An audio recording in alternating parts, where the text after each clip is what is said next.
Well, this is America, and that, of course, is the White House, where it's reported Donald Trump is pushing to take a tighter control of the country's intelligence agencies.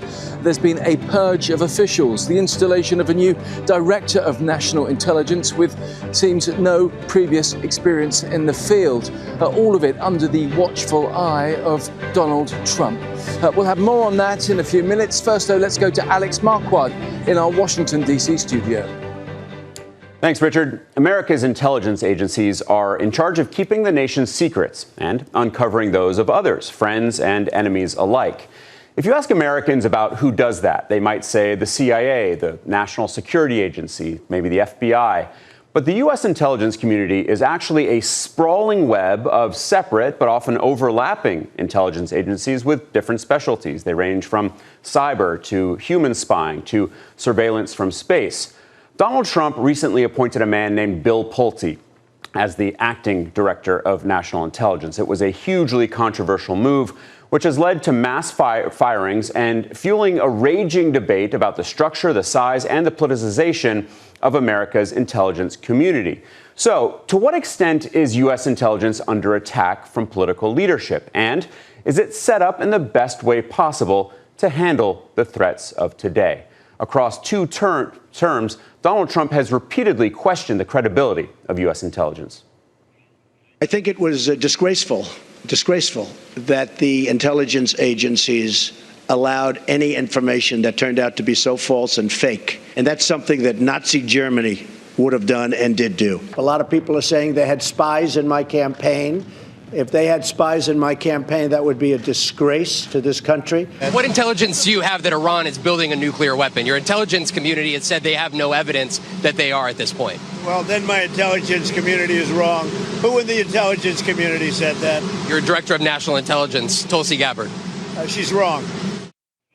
For 22 years, the Office of the Director of National Intelligence has overseen the work across 18 different spy agencies. In the first year of Trump's second term, it saw 25%, a quarter of its staff cut, which critics say endangers the national security at a time of multiple global crises. Richard Gaisford has more.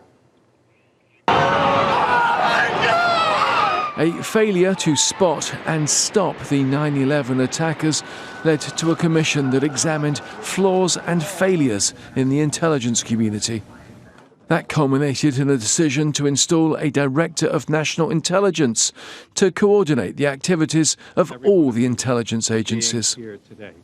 For his second administration, Donald Trump chose politician Tulsi Gabbard to lead national intelligence. What you're seeing here today and what you'll continue to see is a unified effort. A role she's recently stepped away from, having cut nearly half of the workforce there.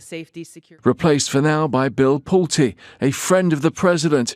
He's a former housing official with a background in finance, tasked to make further cuts. Democrats on Capitol Hill are concerned. The president's appointment of Bill Pulte to be the acting DNI is dangerous. It is dangerous for rule of law. It is dangerous for our national security. The president's also hoping Bill Pulte will deliver proof to back his often repeated claims of election interference. But he's a very smart guy, and he may find out some things about the rigged elections, et cetera, et cetera. I think he'd like to do it. I think he wants to do it very much. Got a lot of energy. For most Americans, the intelligence agencies are all about spies. It's trained, conditioned, built to disappear. But the web of intrigue surrounding them is now more of a political thriller. Well, President Trump has said there's people inside the Office for the Director of National Intelligence that shouldn't be there, seeming to suggest that political opponents would be removed. The head of the Defense Intelligence Agency, Lieutenant General Jeffrey Cruz, left his role last year, reportedly pushed out for suggesting strikes on Iranian nuclear facilities were less effective than the White House had stated. It also seems there's no love lost between the Central Intelligence Agency and the Office of the Director of National Intelligence, with claims of friction between the two organizations. The CIA used to lead and coordinate the various intelligence agencies, with reports that its current director would like to revert to how things were done more than 20 years ago. Richard Gaisford, Al Jazeera, Washington.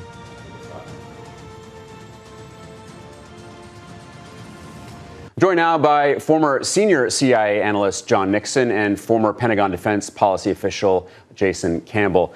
John, Jason, thank you both so much for being with me. This is an extraordinarily tumultuous time in the intelligence community. The same could have been said for Trump's first term. I think he's really ratcheted things up in this second term. But Jason, set the table for us, if you will. You've heard Trump compare intelligence officials to Nazis. What is the relationship now like between the president and his intelligence community?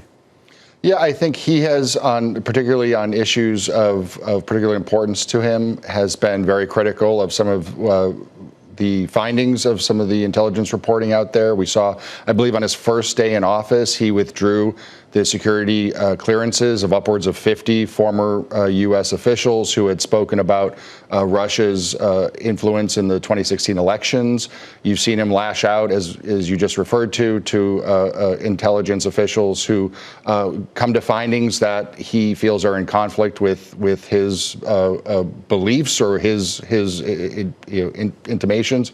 And you've also seen him, famously during his first term on stage with Vladimir Putin say that he, trusted some of the information he was getting from Putin more than he was getting from his own intel. So it's been certainly a tumultuous relationship, and we're seeing that play out here in his second term. An extraordinary moment in Helsinki that you're referencing from his first term, where he basically said he believed the Russians over his own intelligence. John, there's a lot of discussion about what that does to morale. What does it do in practical terms when the president says these kinds of things?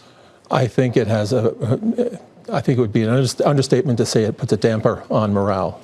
I think that morale is probably at a very, very low point at CIA. I've talked with a number of my colleagues that are still there, and they feel that this is not a very good time. This is not the first time where you have the President of the United States having very little regard for his intelligence community. We saw this under Richard Nixon back in the late 60s and early 70s. But in the case of Donald Trump, one thing about Nixon and Kissinger was that they were very, very skilled and knowledgeable about world affairs. In Trump's case, he really needs an intelligence community, and somehow I think over his first term and this term, he has just come to distrust almost everything that they tell him, unless it backs up what he already believes to be true. A name that we're going to mention a lot today is Bill Pulte, who has been installed as the acting director of national intelligence. He follows Tulsi Gabbard, who was Trump's first Senate confirmed director. Right. Pulte is not confirmed. He's not going to be confirmed.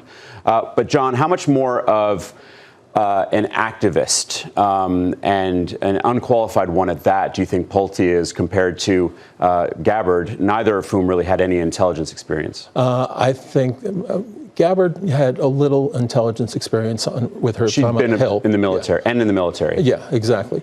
But with Bill Pulte, I mean, I don't think the intelligence community has really ever had this kind of a candidate before. And it raises a lot of questions about why him, and it certainly raises questions for the workforce who are looking at this and saying, who is this guy? How is he going to lead us? It brings a lot of uncertainty into everybody's life, and the lives of thousands and thousands of people who work in the intelligence community, and it makes for a very, again, it has a measured effect on morale and dampening morale. So having said that, I think the president can pick whoever they want to become the DNI, but they really do have to make an effort to find somebody who is qualified and who can be confirmed by the Senate. This was a highly controversial move, one that has upset a lot of people who really respect the intelligence community and the apolitical work that they do. I want to play a little bit of sound from House Democrat Jim Himes, who's the top Democrat on the House Intelligence Committee. He has said that Pulte, who is a former housing finance official, again, no experience in the intelligence world, Himes has said that Pulte has no place being in charge of the country's national intelligence. Take a listen. The law shouldn't need to say that the most important intelligence official in the United States of America at a moment in time when the Iranians would like to orchestrate terrorist attacks against us, when Russia is doing all they can to sort of go after us. Yeah, the law does happen to say that this person should have some national security experience. He's going to do whatever it is that he believes is in the president's political interest. And there is no way that the authorities and assets of the intelligence community can be in the hands of an individual who showed that his sole reason for being in Washington is to do the president's political laundry. John, the law that established ODNI required that the director have, quote, extensive national security experience. How much of an affront to the intelligence community is this move? Jason, sorry.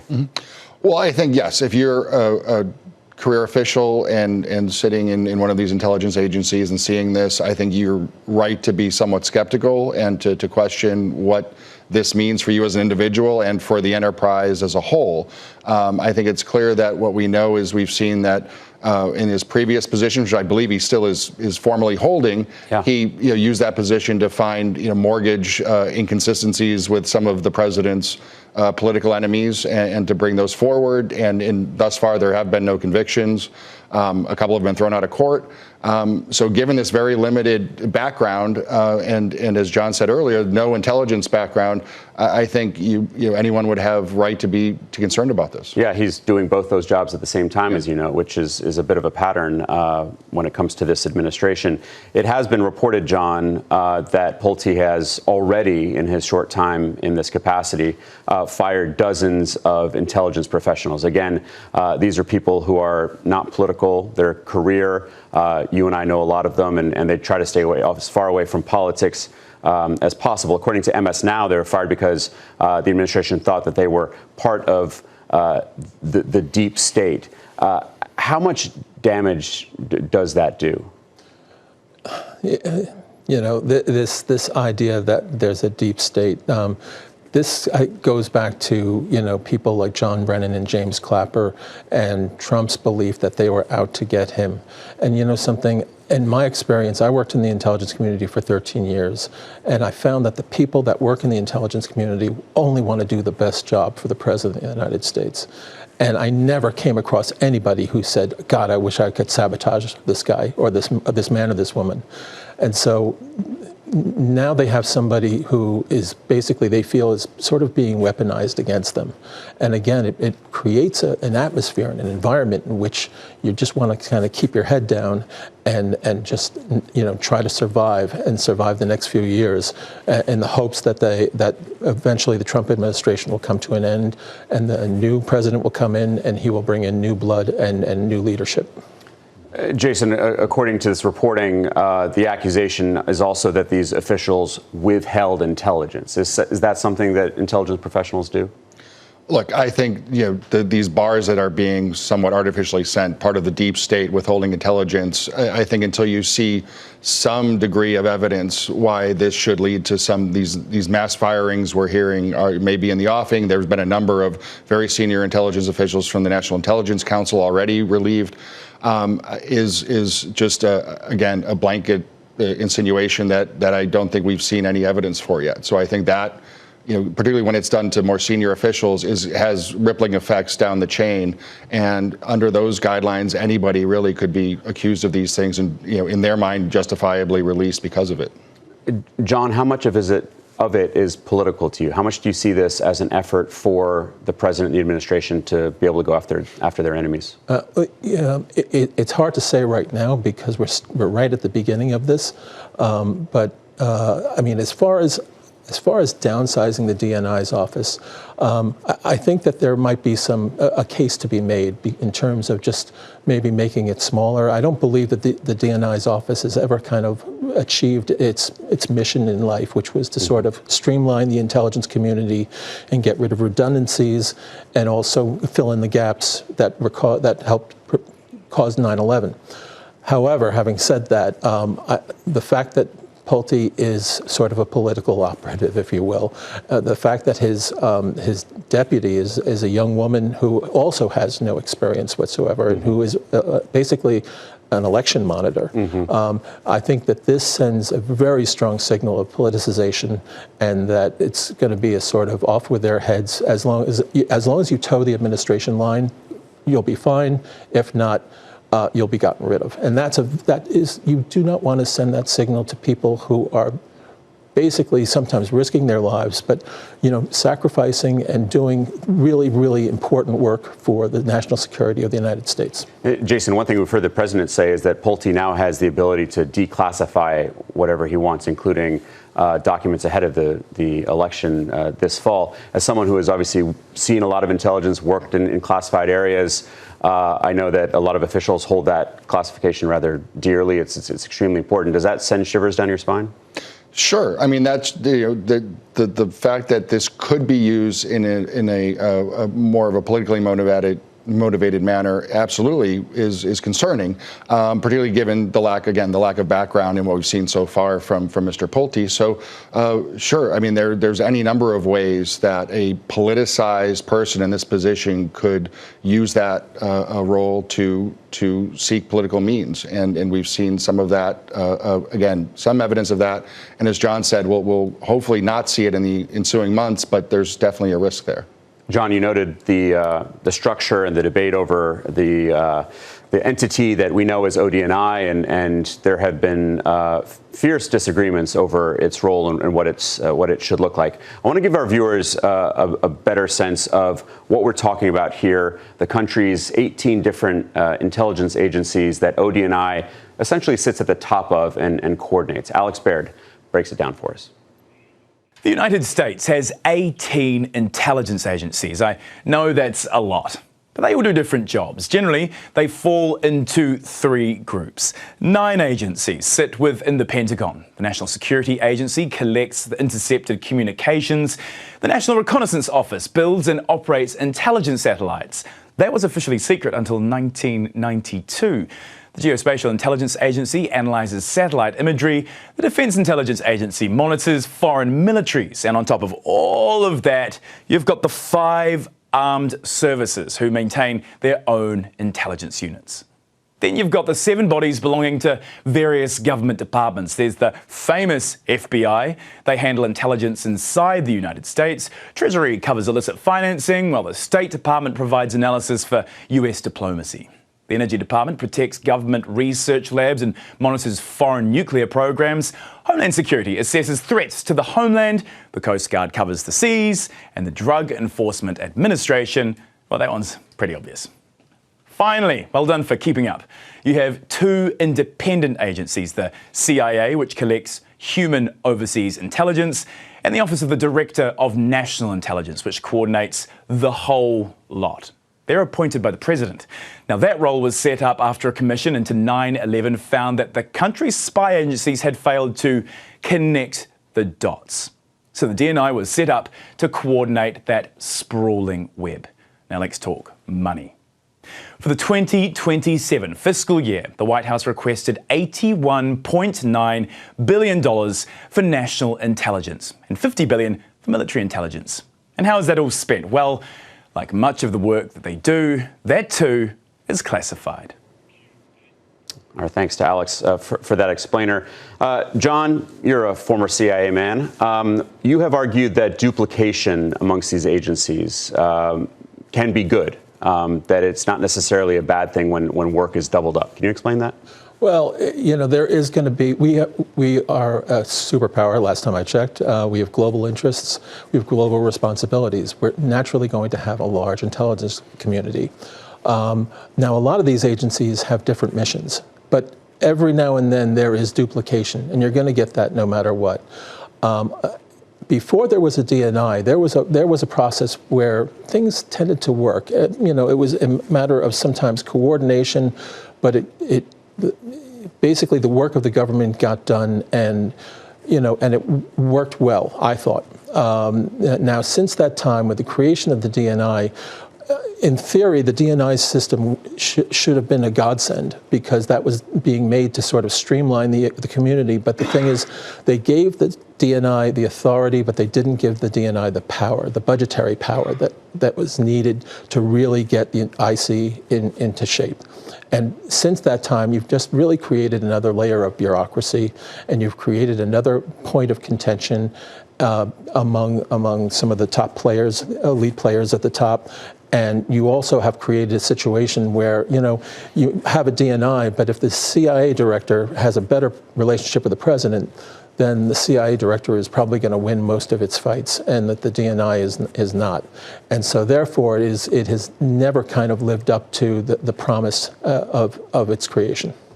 It is an interesting structure, if you will. I mean, the Director of National Intelligence isn't necessarily the foremost intelligence official in the country, because, as you noted, the CIA director has a very powerful position, is often a cabinet secretary, him or herself. We saw in the Biden administration, for example, Bill Burns was very much on equal footing with Avril Haines, who at the time was the Director of National Intelligence. John Ratcliffe, who is currently the CIA director, has had a relatively steady and smooth ride during the course of the Trump administration this time, and is certainly well regarded by the White House. Jason, as we attack this question of how ODNI could evolve, what would you like to see? Well, I think fundamentally, if you don't have senior leadership in the White House that sees benefit in being provided objective intelligence, you're going to have leadership problems subsequently in your intelligence community. So I think that should be pointed out at the outset. I think ideally, as we look forward, I think Congress has kind of two options on the extreme ends of the spectrum. One, you can do away with the DNI completely and go back to some sort of a pre-9/11, maybe with some sort of a very limited defined role for some sort of coordination at the top. Or you could go, as John said, to a much more empowered DNI structure that had the budgetary power beyond just the authorities to set the priorities and to manage some of the budget, to make no kidding budgetary decisions on the intelligence community, and then have that clear leadership ahead at the top of the intelligence structure. One of the people, if not the person who really holds the purse strings for the intelligence community, is the top Republican on Senate intelligence, Tom Cotton of Arkansas. And he has made the argument that 2 decades after ODNI was created, that it really does need to be reformed. Take a listen. Congress intended the ODNI to be a very lean organization that would use small staffs to execute specific tasks. Congress in no way wanted yet another unruly bureaucracy layered on top of an already bureaucratic intelligence community. Unfortunately, 20 years later, that's exactly what the ODNI has become. Incredibly, the ODNI now has is now larger than any agencies it was established to manage. It has 15 offices and centers, which have many subunits within them. The ODNI staff is measured in the thousands, when it should be measured in the dozens, or maybe a few hundred. John, what do you make of Senator Cotton's arguments? I find it shocking that I'm in full agreement with Senator Cotton. I never agree with him on anything, but on this topic, I really do think he's correct. It is, I think, a time for downsizing, and again, it's the importance of the intelligence community and the importance of the people at the top. A lot of it will revolve around personal relationships with the President of the United States, and also the idea that the President sees the value of what it is they're bringing him, not just what he wants to hear, but what he needs to hear. Which he wasn't necessarily getting from Tulsi Gabbard. I mean, she got left out of some of the most sensitive conversations, whether it's Iran, Venezuela. She was completely out of step. She was not only out of the room, I believe she was out of the city for a number of those conversations. Yeah. Jason, there's another name that we need to mention, Jay Clayton. He's waiting in the wings to be nominated. It's unclear when that nomination is actually going to happen, to what extent there will be a real battle in the Senate for his confirmation. But what would you like to see in the next Director of National Intelligence? Well, look, under the current construct, I think you need to have someone who is going to be both an advocate for the intelligence community and, fundamentally be someone who's going to be very selective in providing the president the objective analysis that they require. And there's a reason why you have intelligence and policy making completely separated, because you need that entity to provide the objective information to the president and other leadership from which they can determine what the best policy course of action is. So if you have that in your leadership and someone who's steadfast, again, in defending their intelligence community when they are making those objective calls, I think that's all you can ask for at this point right now. So, John, is this a debate over reform, or is ODNI on life support? No, I don't think it's on life support. It's going to be going on for a little bit longer. But the thing is, you have to have somebody who can tell the president, like, this is what the intelligence community can do. This is what we can't do. These are the things. You need to sort of educate the president also on how it is, the information that they're giving them, how they got it, what good is it, and how they can use this and how to read it. George H.W. Bush, that was the golden age for the CIA, because you had a president who understood intelligence because he had been the director, and he understood how to read an intelligence document, and he had a deep understanding of the process. Mm-hmm. And I wish we had people like that again. It's going to be a very bumpy road ahead. Former CIA analyst John Nixon and former Pentagon official Jason Campbell, thank you both so much for that terrific conversation. Appreciate it. And that's all from here in Washington. I'm going to hand it back to Richard Gaisford and Al Jazeera's global headquarters in Doha. Thank you so much for joining us today. Take care. Well, that's it for this edition. We'll be back at the same time on Wednesday, looking at what needs to be done to repair the relationship between Donald Trump and NATO. So join us at 18:30 GMT, that's 2:30 p.m. Eastern Time here in the United States. For now, though, it's goodbye from Washington.